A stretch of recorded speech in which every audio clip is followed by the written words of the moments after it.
सारे जहां से अच्छा हिंदोसितां हमारा, हम बुलबुले हैं इसके, ये गुलसितां हमारा। हाँ बच्चों, मैं विनीता आपकी स्टोरी टेलर लेकर आई हूं आपके लिए रिपब्लिक डे की स्टोरी। रिपब्लिक डे की स्टोरी कुछ इस तरह से आपको समझाई जाएगी। आप रोज स्कूल जाते हैं, सभी बच्चे जाते हैं, खूब मस्ती करते हैं, खूब एंजॉय करते हैं, पढ़ाई भी करते हैं, डेली का रूटीन होता है, सब कुछ सेम होता है। लेकिन टीचर्स तो क्लास में आते हैं, लेकिन बच्चे मन में क्या सोचते हैं कि काश टीचर ना आए या फिर थोड़ा लेट आए तो मजा आ जाता है। तो बच्चों के मन की बात तो टीचर्स को पता होती है। अब ऐसा तो हो नहीं सकता कि टीचर क्लास में ना आए, क्योंकि वो तो उनकी रिस्पॉन्सिबिलिटी होती है। But the teacher what she did, वो टीचर को मन की बात तो पता थी बच्चों की। तो उन्होंने सोचा क्यों ना एक दिन थोड़ा लेट जाती हूँ बच्चों के पास, क्योंकि बच्चे बेचारे हमेशा सोचते तो हैं मन में कि काश टीचर ना आ जाए। और जिस दिन टीचर एब्सेंट भी होती है तो भाई स्कूल है, सब्स्टिट्यूट लगा देता है, दूसरी टीचर आ जाती है। तो बच्चों का तो मन ही रह जाता है कि क्लास बिना टीचर के कैसे होगी। तो टीचर जो उनके मन की बात जानती है, एक दिन सोचती है कि चलो आज मैं क्लास के बाहर से ही बच्चों को ऑब्जर्व करती हूँ। बच्चों को लगेगा मैं क्लास में नहीं आई हूँ तो बड़े खुश हो जाएंगे, देखती हूँ क्या करते हैं। तो सभी बच्चे क्लास में वेट कर रहे हैं और जब मैम नहीं आई तो दे वर वेरी हैप्पी। हा मजा आ गया, आज तो टीचर नहीं आई है क्लास में। तो भाई क्या करे, मस्ती करे, सब खूब बातें करते हैं, मस्ती करते हैं, भागते दौड़ते।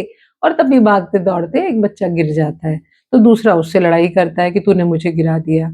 और कोई किसी की बॉटल से पानी पी जाता है, कोई किसी का टिफिन खा जाता है, किसी की बुक गायब हो जाती है। तो भाई वहां तो लड़ाई झगड़ा हो जाता है और थोड़ी देर में सब बच्चे परेशान हो जाते हैं। और तभी ये सब देख करके टीचर से रहा नहीं जाता और वो क्लास में एंटर कर जाती हैं और एंटर करके बच्चों से पूछती हैं कि बताओ बच्चों, आप लोग तो यही चाहते थे कि टीचर क्लास में ना आए, तो कैसी रही बिना टीचर की क्लास? तो सभी बच्चे एक साथ बोले, बहुत खराब क्लास थी ma'am, it was very bad, it was a very bad experience. Without a teacher, without a rules, a class can not be a class. तो टीचर ने कहा, यस बच्चों, यही बात, बिना रूल्स के जब एक क्लास नहीं चल सकती, आप समझ गए हो जैसे, जब एक क्लास नहीं चल सकती तो सोचो इतना बड़ा कंट्री कैसे चल सकता है। तो कोई भी कंट्री भी बिना रूल्स के नहीं चलती है। So we should have rules to run a country. और वो रूल्स कहीं लिखे जाते हैं, हमारे भी लिखे गए हैं। रूल्स हैं, ड्यूटीज हैं, रिस्पॉन्सिबिलिटीज हैं, राइट्स हैं, वो सब एक बुक में लिखे गए हैं, जिस बुक को कॉन्स्टिट्यूशन कहा जाता है।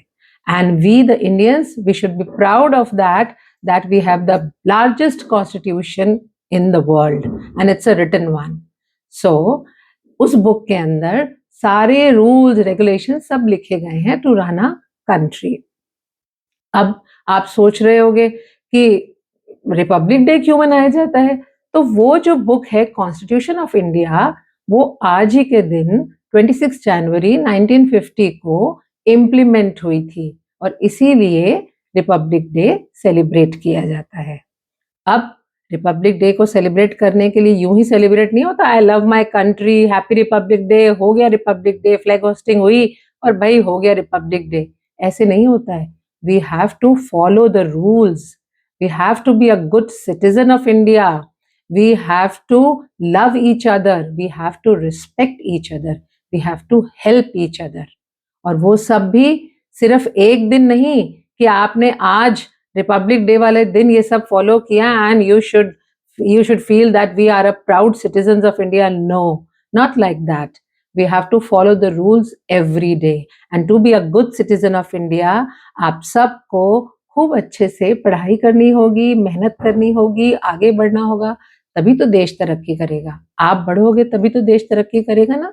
तो ये सब हम एक दिन करने से रिपब्लिक डे नहीं होता है, ये सब हमें डेली करना होता है। So promise me that you will follow all the rules and you will be good citizen of India. Happy Republic Day.